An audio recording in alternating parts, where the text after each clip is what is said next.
ఈ జిల్లాలో ఒక యువకుడు ఉన్నాడు. అంటే ఈ జిల్లాలో తక్కువ, రాష్ట్రంలో ఎక్కువ తిరుగుతూ ఉంటాడు ఆయన.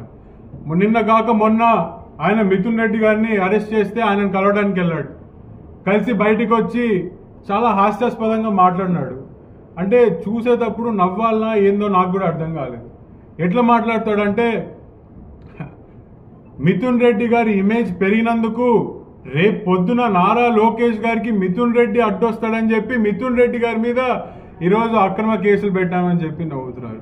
అసలు నేను నవ్వుకున్నారు జనాలందరూ, నాతో పాటు చూసిన వాళ్ళందరూ కూడా నవ్వుకున్నారు. అసలు నీ స్థాయి ఏంటని నేను ఈరోజు ప్రశ్నిస్తున్నా. నీ స్థాయి లోకేష్ అన్నని ఇంకో నాయకుడికి కంపేర్ చేసే స్థాయి నీకుందా అని చెప్పి ఈరోజు నేను ప్రశ్నిస్తున్నాను. ఇదే సైకో పాలనలో 2019 కొన్ని వేల మంది తెలుగుదేశం పార్టీ కార్యకర్తల మీద అక్రమంగా కేసులు పెట్టారు.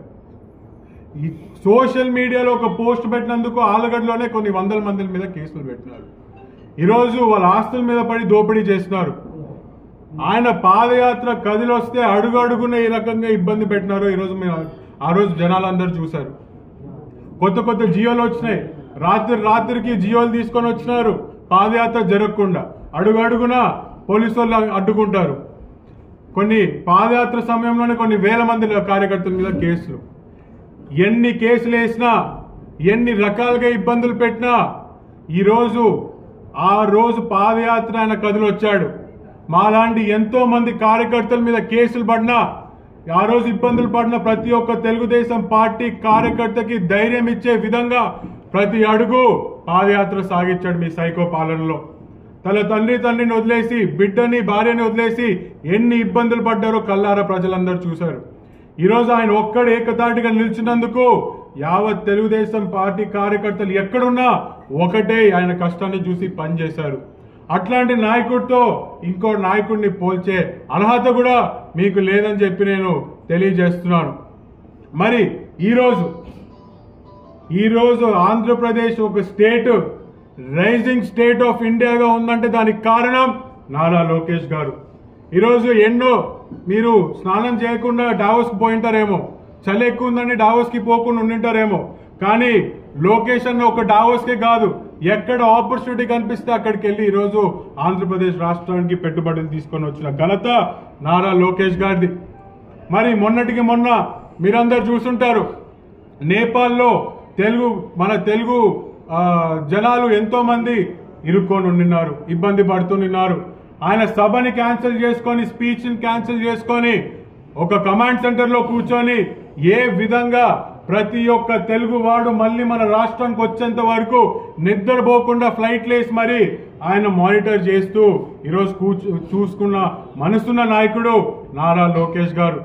అట్లాంటి నాయకుడితో మీరు ఇంకో నాయకుడిని పోల్చే మీ పార్టీలో కాదు కదా, ఈ దేశంలోనే ఏ నాయకుడు ఉండినాడు అట్లాంటి నాయకుడు. దయచేసి ఇంకోటి మాట మాట్లాడుతూ అసలు తెలుగుదేశం పార్టీ జనాలకి ఏం చేసిందని చెప్పి ఒక ప్రశ్న అడిగాడు. అక్కడ మీలాంటి మరి పత్రికా సోదరులు మీకంటే మెరుగ్గిచ్చినారు కదా పథకాలు అని చెప్పి అంటే ఎవడబ్బా సొత్తు అంటాడు. అంటే ఇప్పటికి కూడా మీరు మీ భాషను కానీ మీ ప్రవర్తన కానీ మార్చలేదు. ఎవడబ్బా సొత్తు అని చెప్పి కొన్ని వందల కోట్లు వెళ్ళి వైజాగ్లో మీరు ఖర్చు పెట్టి భవనాలు కట్టారు. ఎవడబ్బా సొత్తు అని చెప్పి కోట్లు పెట్టి బాత్రూమ్లు కట్టించుకున్నారు. ఎవడబ్బా సొత్తు అని చెప్పి మీరు ఆడుదాం ఆంధ్ర అని చెప్పి కొన్ని వందల కోట్లు జనాల డబ్బులతో స్కామ్ చేసినారు. ఎవడబ్బా సొత్తు ఇదంతా?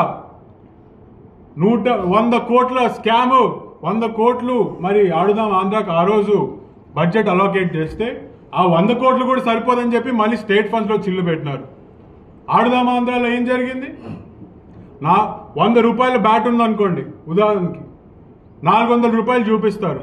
ఆ 100 రూపాయల బ్యాట్ 4 బాల్ ఆడంగానే బ్యాట్ ఇరిగిపోతుంది.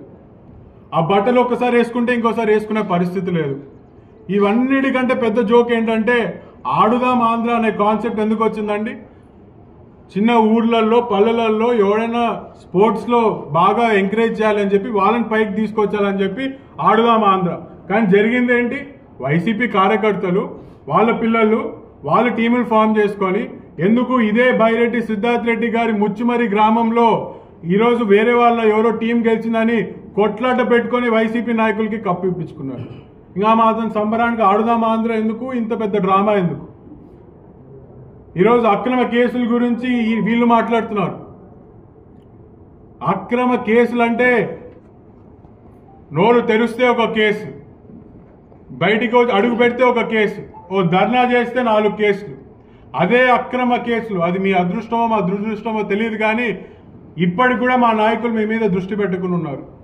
అభివృద్ధే మన ధ్యేయంగా ఈరోజు మా ప్రభుత్వం నడుచుకుంటుంది. అదే మేము కేసులు పెట్టి మిమ్మల్ని ఇరికియాలనుకుంటే మొన్ననే మీ జగన్మోహన్ రెడ్డి గారి కారు కింద ఒకరి పని చనిపోయినాడు.